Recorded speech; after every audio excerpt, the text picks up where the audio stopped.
We are going to be a small group today, and that's beautiful because it lets us really interact and have conversations amongst ourselves in a way that really, if you start looking at things, by the time you reach 10, the dynamics change. By the time you reach 20, they change again. But when you have under 10, 10 or under, it's really nice and cozy. So today we are going to get to know each other a little bit, and it'll be a wonderful thing. So his first question, Miss Keisha, how many children do you have and what ages are you working with? 3 boys, 10, 3, and 4. 10, 3, and 4. Mhm. Okay. Mr. Charlie, how old are your children and how many do you have? I just have one daughter, and she's turning 15. 15. Okay, beautiful. All right, so let's go to the slides. Let's see, make sure this works right. Okay. Okay. Are you seeing what I'm seeing? Yes, we are. Okay, there we go.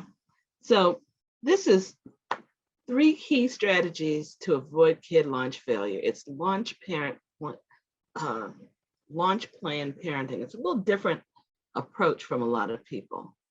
All right. So we just went through who's in the room. I had this set up because I didn't know how many we'd have. The beautiful thing is we're cozy today. So, and the last person in the room, Asante Bean, she's my girl and she's making me a recording so that I can cut it up different ways. So here's the problem. People don't know what happens after the big graduation. The big graduation is the one that puts you into the workforce. And we don't talk about it in our society. We just kind of act like it's like rain. You know, kids are going to wind up with jobs that are good, but nobody quite talks about what will happen and how it's going to happen and how to make it happen. We just kind of have faith that this thing is going to happen, right? You know, oh yeah, everybody gets a job. Sure you will. But really, there's this gap between student life and independent adulthood, and it's kind of a big gap. You know, it takes a little getting over, and people get lost in that gap, and things happen in that gap. And really, you do not want that to happen to your baby. It's not good stuff in that gap. So let's imagine for a moment that you've bridged the gap and you've gotten them across it. And now you are telling your family, oh, how's your baby doing? Didn't somebody just graduate recently, like, you know, a few months ago? And you get to say, oh, yes, baby found a job. The job they wanted, the kind of job that they had prepared for. And girl, it pays enough so that they can afford their own place. Woohoo! Now just feel that for a moment. Doesn't that feel good? To know that you've done what you needed to do and they're doing what they need to do and everybody's in the right lane, in the right place. That is the vision. That's what we're going for. So, as introduced, my name is Tonda, and I help students and their parents really to plan their education and explore their careers so they can cross that gap that we don't talk about. I have this education. I served as a Girl Scout leader for more than 10 years. I'm trained in youth development and in parenting, but really the big reason why I'm here, the thing that brought me to this work, is that I'm a mother. I have 2 daughters. They went to public school, K through 12. And to my surprise, really, they wound up attending New York University and Harvard University. Graduated on time, And each of those girls managed to find a job in her field in a different city that started the week after graduation. Boom, they're out, they're done. It's like, wow, look at that. And then after a while, I realized that's not the normal result. I need to come back, even though I'm through, I'm coming back to help other people have their beautiful results. I had my spectacular results. I want other people to have spectacular results too. This is the most important, most difficult job, I think, in the world, is parenting. And I think we don't give it credit. So if you want a little extra beyond this, I want you to take out your phones and text Wisdom in Minutes, right as on the screen, to 22828. Now you should get a reply to that. It's going to ask for your email. And you can get a free download that's a little something extra to go along the lines of this talk. And once you enter your email, you'll be getting a download. Now it'll take a minute because it's not automated, but you will get the download. 10 crucial questions for launching your child into independence.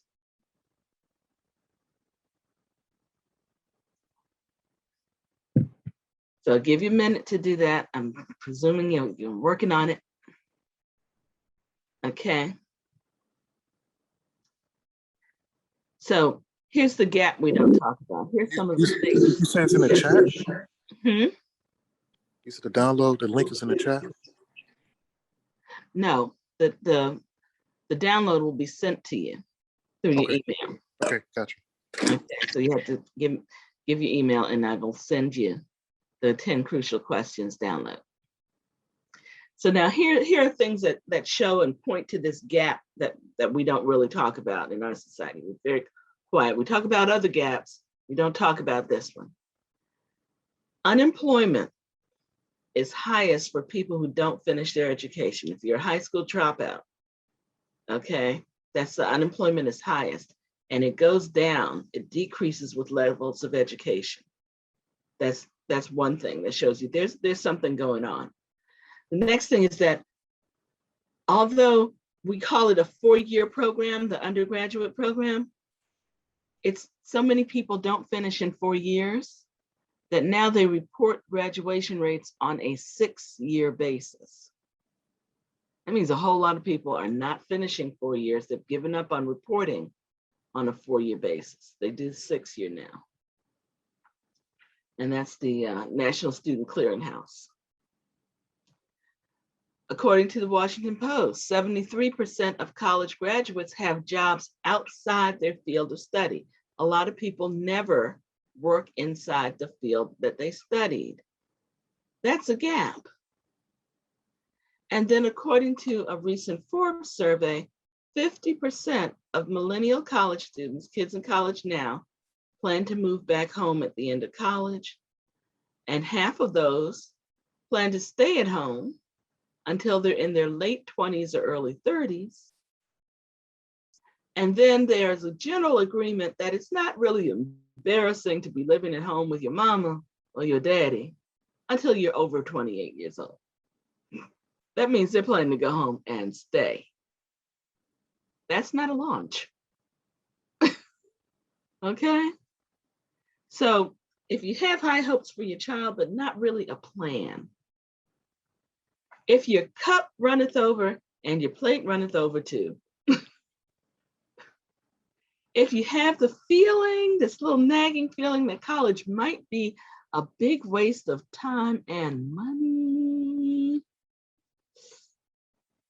and if you think your children might be in that group that really just never moves out, this talk is going to help you. Okay?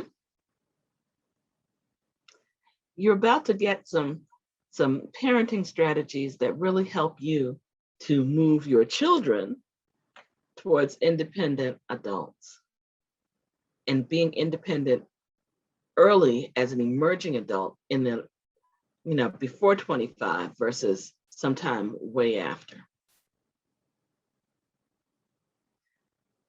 So the parenting piece is really complicated. You got the basics, your food, your shelter, your clothing, the health, getting them to school. You have to create a family culture. You have to nurture a positive vision and values in your children. You have to interact with the outside world, see what's happening, where are the opportunities, where do you want to put the baby, what's supposed to go on, right? And the list just goes on and on and on. You got the home life balance issue, if there is a balance. Some people say you just run from side to side, don't even worry about balance. So you have these things going on and on and on. And the question is, how do you handle all that? How do you do all that? Well, we've actually got an hour today. So we're not going to we can't handle everything, but we can take a moment to breathe. Okay? This is a breathing moment. So everybody just in, out. In and out. And today, we're just going to talk about 3 things that will help you towards that goal of really launching your child. Because that's the ultimate goal of parenting. Not to have them with you forever, but to see them grow strong and independent.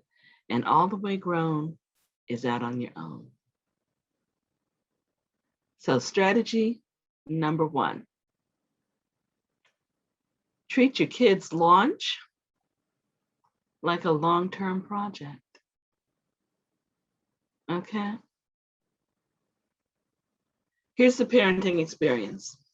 Here's what I got from the parenting experience, all right? This is my take, and I'm owning it. All right. Visualize yourself, see yourself with me in a long room. You're in a long room, long like a gym, but maybe even longer than a gym. You're at one end, and at the other end of this long room is a double door, and the double doors are open. In front of you is a table, and you have a baby on your hip, okay? And you're trying to keep the baby, oh, how you doing it? Right? So you have the baby on your hip and you have the table in front of you. The table in front of you has all these things on it that come with the baby, that the baby needs. And then there's a second table. The second table is beside you. Second table has all your stuff on it and all your work stuff, okay? So you are busy. And so you have the baby, you're juggling the baby, and you're sorting down this table of stuff with the baby needs. So you have, when you have the baby, you have Pampers and onesies and pacifiers and bottles and little toys and special detergent that's only for their clothes and all this kind of stuff. So you got this baby and you have this stuff and you're trying to handle it.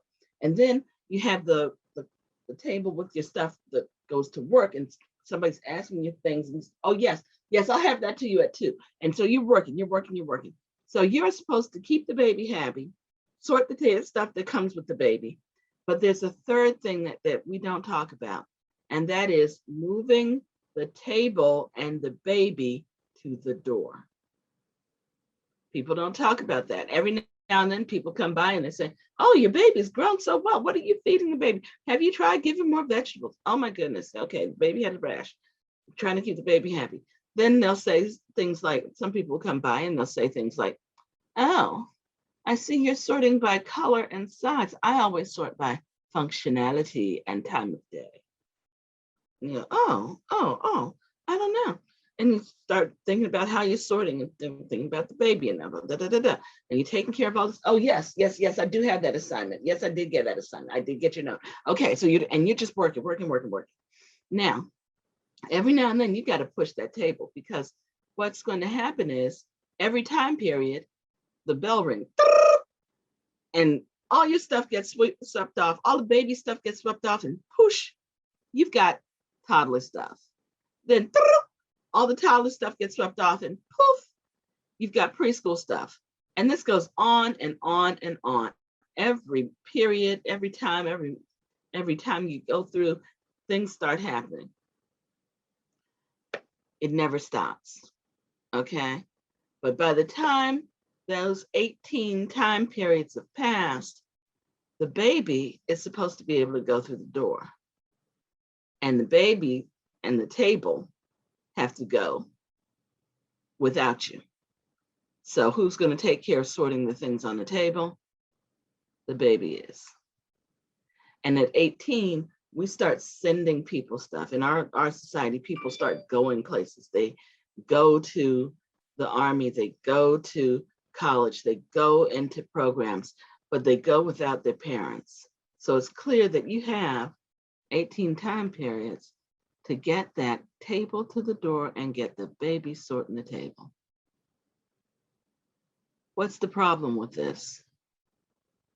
Task overload. All right.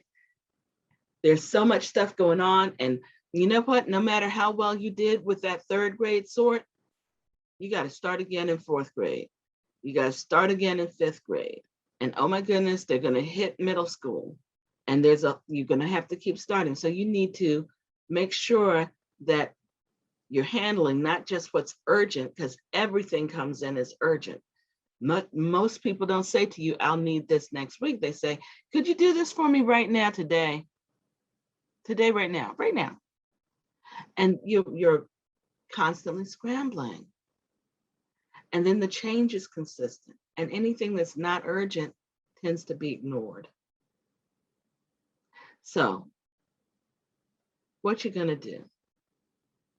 Denzel Washington said, my ultimate life dream project is my kids, my family. And the important word here is project. So you need that project piece. And if you focus in on it as a project and go into project management mode, you can prioritize. Well, I know that this is actually attached to something, so I need to handle it. This is not attached to anything else, so it's not really, it can fall by the wayside and nothing else will happen later. You have to set rules and procedures. If you want me to make cookies for your class, you have to tell me 3 days in advance so I can go to the store and get something to fix cookies with. Otherwise, we're just going to buy some cookies, but you have to tell me still, not the night of, but the day before, 2 days before, so that I can stop and get cookies when I pick you up. There have to be rules. Otherwise, people keep coming with the today, right now thing and expecting you to do stuff, and you're feeling frazzled all the time. Then you need to plan goals and milestones. Did you see the Olympics? Did you notice how young those people are in the Olympics? Those are some, there was a 13-year-old who won a medal in skateboarding. Now, clearly, there were some goals and milestones that were set somewhere. And her mama, her daddy, whoever was riding her around to places, did some working.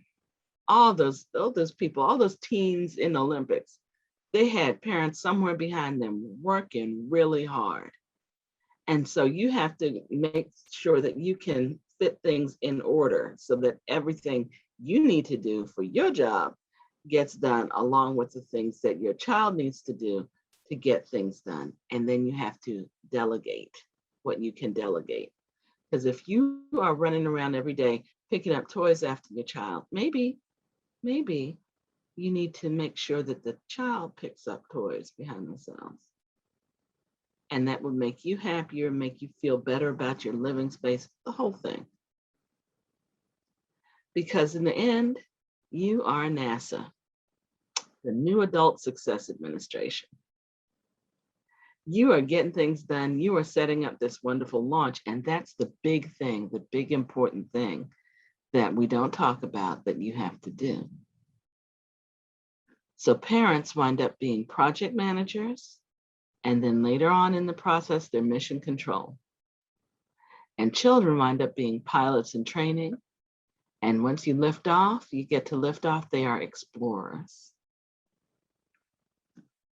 The family has to work and fly tight together. You have to get things going. And if somebody gets out of step, you can see that messy things will happen. You got to work together for this big common goal, which is the big liftoff. Glorious, wonderful, spectacular. But you have to have that in mind, not today, right now, not next week after you graduate, but long down the road, further down the road than your children are thinking. You have to be thinking about it. Questions? And you're gonna need to unmute and ask me something because I can't see the chat right now. Okay. So that was strategy number 1. Here's strategy number 2. Recognize that education is more than academics. So I want you to unmute for a moment because I have some questions I want you to answer. If you could unmute for a moment. Okay, here's the question for you. Schools provide, I want you to fill in the blank for me. Schools provide children with what? Say it out loud. Education. Education. Okay, Charlie, you agree? Yes, I agree. Education. Stephanie, you agree? Okay, education. Schools provide children with education. Now, if you want your child to be able to play at the pool and you don't have to want to worry about their drowning or anything, you have to teach them to what? They need to learn to what? Swim. Swim, right. And if your child wants to get out on the road, take your car and go where they want to go, they have to learn to what? Drive. Drive, yes. And if you are going to send your beautiful, wonderful child out into the world without you, they need to learn to what? Survive. Okay. And a whole lot of things come up. Survive, money, cooking, laundry, all right? All this stuff comes up that they need to do. Here's the question. Do they teach that in school? Do they teach it in school? Not really, no. No, they don't. So let's relook at that. Then what is the school actually giving you? Academic education. It's not the whole thing. It's not most of what you need. It's academic education. It's this education, not this big, expansive, everything you might need ever in life. They provide academic education. And Tanda, the reason why I said not really is because I'm from South Carolina, and we actually do in that school system have home economics still today, where they Yes. teach more than one. So that's why I said not really, because most places you don't have that. So you are correct. But anyway, I was right. And the thing is, the things that come with academics fluctuate a lot. absolutely. So for instance, a lot of people took driver's ed out of the curriculum because Yeah, they didn't want to put that was an insurance nightmare. right, Okay, so it went out. right. Most places they don't have actually swimming pools. So that's just about never been in the curriculum. Right. You know, so you're right, you know, but that core that everybody makes sure you can read, write, and figure, mathematics. So that academic piece is solid. Absolutely. The rest, we don't know. Depends on the day and the time and the place. So I like to think of it like this. I like to think of this whole thing like this. Suppose you were hosting Thanksgiving dinner for the first time. And somebody said to you, oh, I know the place for your turkey. I know the place for your turkey. You can get just what you need. Boom, beautiful turkey. And if you're paying for a private school, you're getting your choice of smoked turkey or roasted turkey with an assortment of dressings to choose from. If you're going to public school, you get a lovely roasted turkey. If you're going to do homeschooling, you get a grain-fed, free-range turkey, right? To do what you want with it. But here's the thing. You're saying to yourself, great, I've got the main course for this beautiful Thanksgiving feast I want to have. Are you finished? Is that all you need? Not almost. Huh? Charlie, what you say? That's the beginning. That's the start. Yes, that's the start. Absolutely.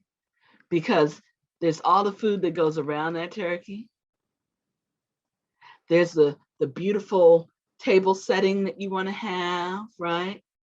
And there's a question of exactly who are you inviting and where you go put them. All this other stuff has to happen. And so the problem here is you're trying to do this big, expensive project like a Thanksgiving dinner. They're handing out turkeys. People go, great. And they kind of go sit down. And then they come back later and they realize that the school's goal is graduation, but the parents' goal is independence. Graduation is part of that, but it's not the whole thing.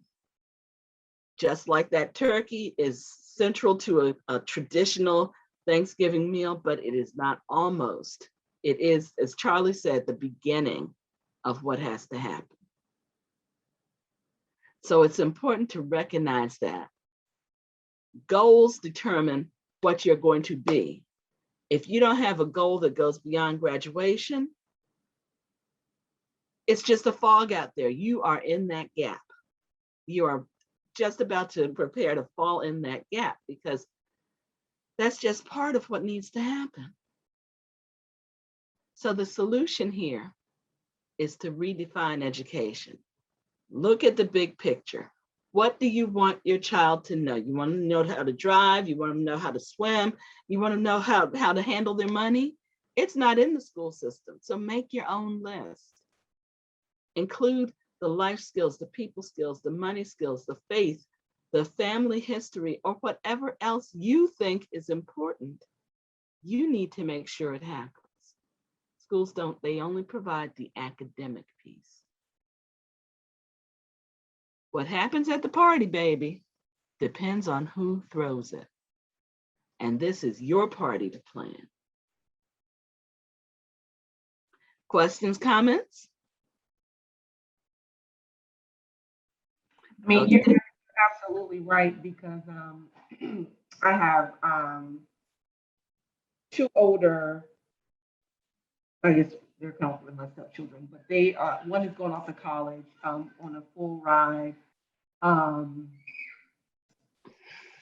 soccer scholarship. And he spent the summer with us and literally his 11th grade year did not know how to wash clothes, did not know how to like literally open a can. Mm-hmm. Like open the can to make food for himself. And so, I agree with you. It's very, Yeah. very important. And, Great and academic, Montgomery County, top, but could not survive if right. it wasn't out You can be a very good student there. and not be able to put together Yep, a meal for yourself to eat. that's right. You know, you can be a very good student and not know that you're supposed to make a grocery list, go to the store, get the stuff, bring it Yeah. home, cook it up, parse it out. So you're not eating, you cook once, you eat Yeah. 3-4 times, you have to learn all these things. And it's considered basic, but it's not academic. I mean, didn't know how to pump gas. 16. You see, Yeah, you see. yeah. So all of this is about about that extra level that's between academics and being really ready, educated enough to handle yourself in the world. There's more to it. And the parents are the ones who make sure that they get all the other details outside of the academic piece. And you monitor the academic piece to make sure that they're getting what they need to get. There's a tendency, and I'll say this, I don't usually go into too much detail about this, but there's a tendency to give our children the easier things. So there are 3 levels of education available, and it shows up really well in high school because there's basic, honors, and then AP or IB. AP and IB are college prep. Honors is you're doing well, and basic really just gets you out of high school, but not ready for college. A lot of kids say, oh, I've talked to adults who say, well, I never had to study in school. I never had to this, I never had to worry about a test. And really, that's not saying that you're brilliant, it's saying that you're in the wrong level of education. Because you're supposed to be stretching. If you're not stretching, you're not being educated. Just like if you're lifting weights that are easy, you're not building muscle. So all of that oversight and that building around the academics, that's the parents' thing. And it's key to making sure your child is ready for life. So here we go. And I think I'm supposed to be through. Jelani, how long? We started late. How long do I have? I believe you have another 5 minutes, 5 or 10 minutes, because I think it ends at 1:15. Okay. I could be wrong. You can go ahead and let me check to make sure because I'm not 100% sure. Okay. Well, I'm going to barrel on like I got the time. So here's strategy number 3. Start career exploration a long time before graduation. All right. It is a long road to the big graduation. The big graduation is the one that puts you into the workforce. So for most of everybody, you get the elementary school, the middle school, the high school. That's 13 years of education before that first potential big graduation. Then most people have decided that high school is not going to get you the kind of salary you want. So they go to technical school or get an associate degree or get an undergraduate degree. That's another possible 4 to 6 years, the way that people are taking time in undergrad. That's a long time, and you can get tired along that time, and you can get really discouraged. The question is, how are you going to keep yourself from really being too discouraged? How are you going to, keep yourself from feeling like you're just trudging down the road and you can't even see where you're supposed to be? You cannot see the destination from where you are. It's on the other side of some big hill. And you definitely don't want to get to the end of all this trudging, all this working, and say, great, I got this piece of paper. Now what? The way to avoid that sinking feeling, the way to keep your kids going, the way to make sure that they have a sense of direction for themselves and a sense of purpose about the next thing is to really start career exploration. See, the problem is that we accept things that we accept right now, that 73% of college graduates work outside their field of study. I've heard, when I started going to college fairs and college panels, I heard admissions officers say, don't worry about your major because you're going to change it 2 or 3 times. In fact, don't even worry about choosing a college that has your major because it's not going to be what you graduate and you probably won't use it anyway. Well, that's a gap. That's because career is not being tied to education. And if the system doesn't do it, that's fine. You can do it. Here's the way things usually go. And I'll use my own story. When I was in high school, My father used to say to me all the time, listen, little girl, if you know the right thing, do the right thing. And if you don't know the right thing, ask somebody. So at the end of high school, I didn't know what I should say as far as a college major. I knew I wanted to go to Howard. I chose the school, but I didn't know what to say. So I asked my college counselor, my high school counselor, and she said, here, take this test. This will help you. Test said, name 3 careers that you might be interested in. So I did. And when the test came back, it said, yep, you could do any of those. Not much help. So I did have those 3 careers though.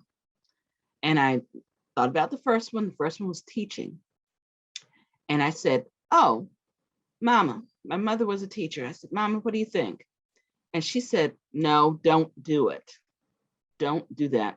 There's not enough respect for the profession. There's not enough pay, and it's not getting better. And I said, okay, won't do that.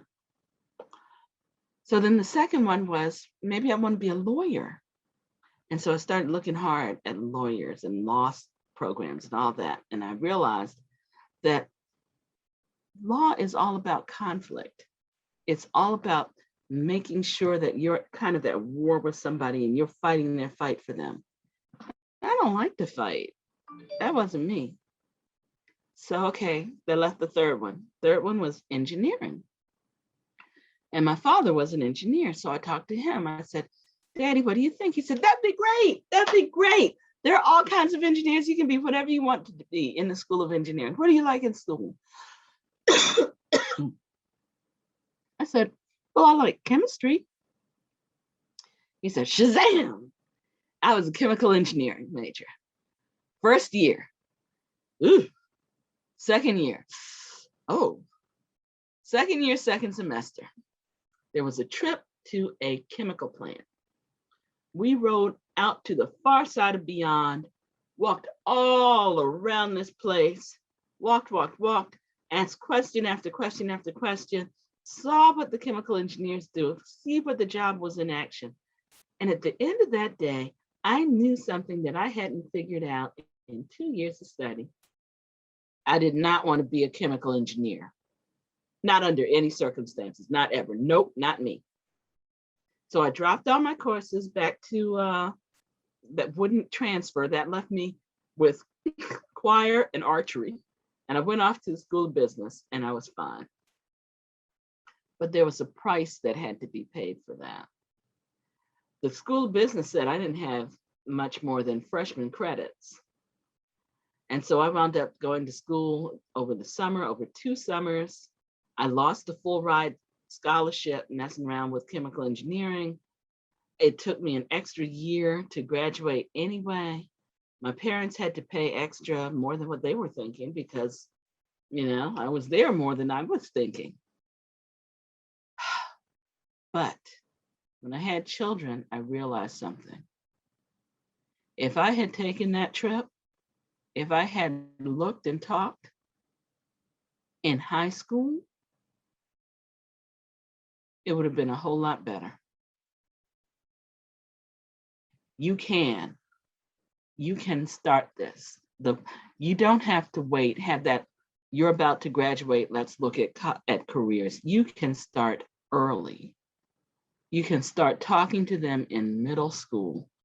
Look, you're going to track them in elementary school and see what they like and what's interesting. And you're going to start thinking to yourself about careers that have to do with it.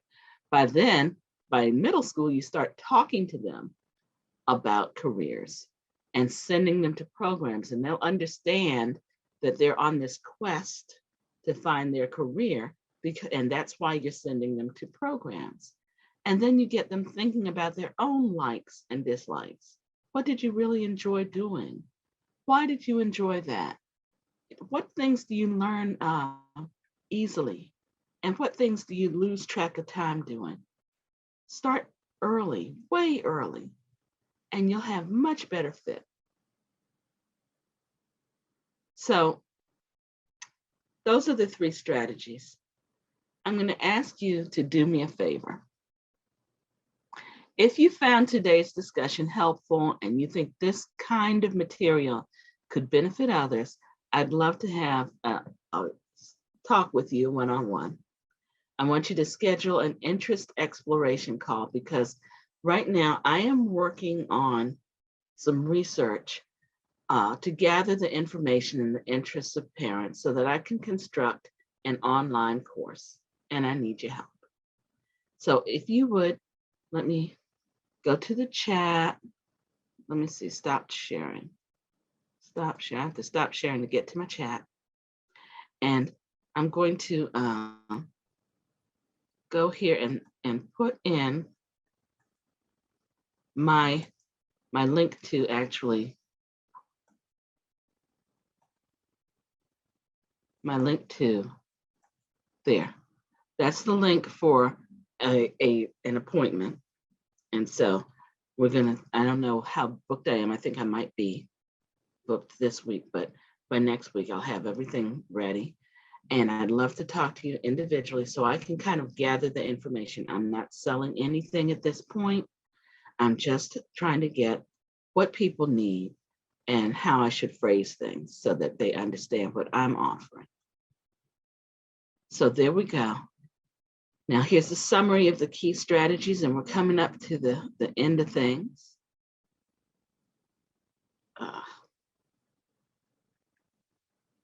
So here are the key strategies. The launch is a project and you're the project manager. Education is more than academics, so make your own list, throw your own party, and start career exploration long before graduation. If you didn't earlier, here's the download to get a little something extra. You're going to text Wisdom in Minutes to 22828, and I have to 1:15. So we do in fact have a few minutes. Here's my contact information. You can email me. You can go through my website. And if you didn't get the link, you can go through my website and make an appointment for that also, wisdominminutes.com. And so now we open the floor and have our questions, have our discussions. Did you find this helpful? What do you think? Is this stuff that you've heard often, or what do you think?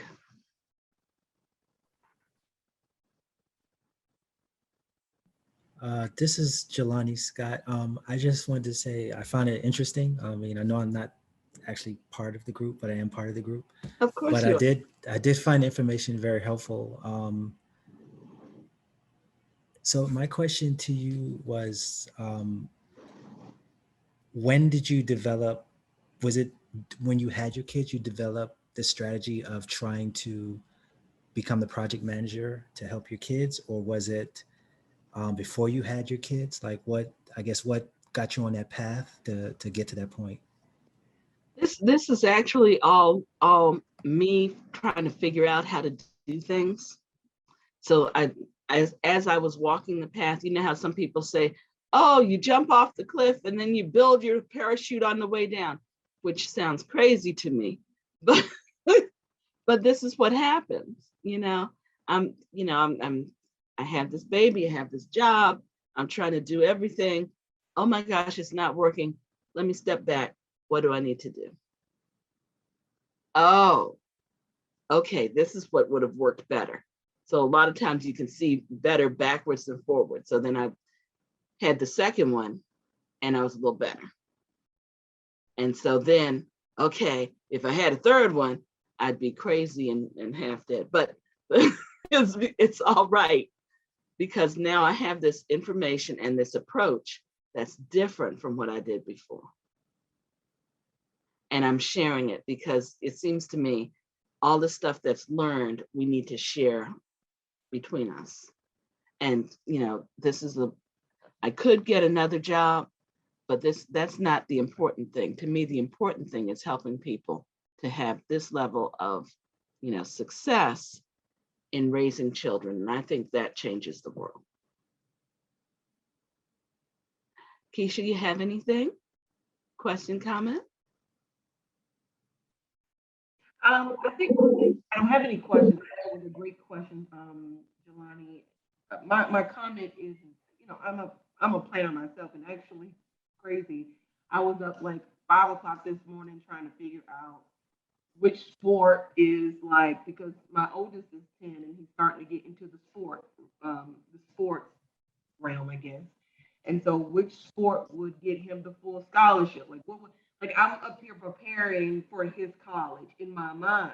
Yes. So the fact that, I was able to partake in this, I wasn't sure what it was going to be about. So this was clarity for me to say, okay, I'm on the right track as a parent to getting him to the right place and getting the other two to the right place. My middle son has leukemia, so we're going to get him over that hump, and then we'll work in that. But I just want to say thank you, because this is very innovative. We don't think about the step after. We don't think about that. I was a college kid, trying to figure it out too. And I'm thinking like, man, I was that kid trying to figure that thing out. Mhm. Trying to figure out, well, what's next for me. And I do understand there are not a lot of kids who have that go get it, type of thing, especially in today's society. So, where internet is just everything. So I really appreciate this workshop. This really hit home for me, and it really touched on a lot of things. So I really appreciate the innovative approach that you have taken with helping parents prepare their kids to be independent. Mhm. Yeah. And Keisha, I'm going to say one more thing for you for the sports. A lot of kids get attached to a sport and they say, I'm going to do that sport as my profession. I'm not going to worry about the rest of anything. I'm going to do that sport as my profession. What I want to, as if you have kids in sports and they think they might do it as a profession, they need a fallback. Yes. You need a fallback profession with Yes. it, because a lot of sports careers are very suddenly over. Yes. So you need to make sure that you're able to do that. Okay, breakout room quitting soon. Okay. But before we go, I wanted to make sure. Oh, Stephanie disappeared on me. Okay. So then if you would fill out the survey, and we are good. And I'm so glad you were with us. Jelani, I'm glad you participated. Keisha, thank you so much for staying the race. Hey, Asante, this is my daughter. Hey. Hey, Okay. how you doing? Yes. So she was monitoring for me, and Okay. she can tell me how I did. So, Asante, Asante. from your perspective, how do you feel your mother's strategies um, influenced your life? Like, how do you feel about mom's strategy? So great. Yeah, this was such a natural segue for her to transition into doing this professionally too, because she was like so intentional about making sure we had different enrichment activities, making sure that when we expressed interests, like I was into a summer camp that was appropriate. I've always been into art. So making sure I was in the right summer camp, like advocating for me to go into the Arts Magnet program in high school, which she found out about the Arts Magnet program, like seeing where within the school system they had the special programs that could really cater to the different inclinations that I showed. And like, yeah, being super intentional about it has been great. Just want to thank everybody.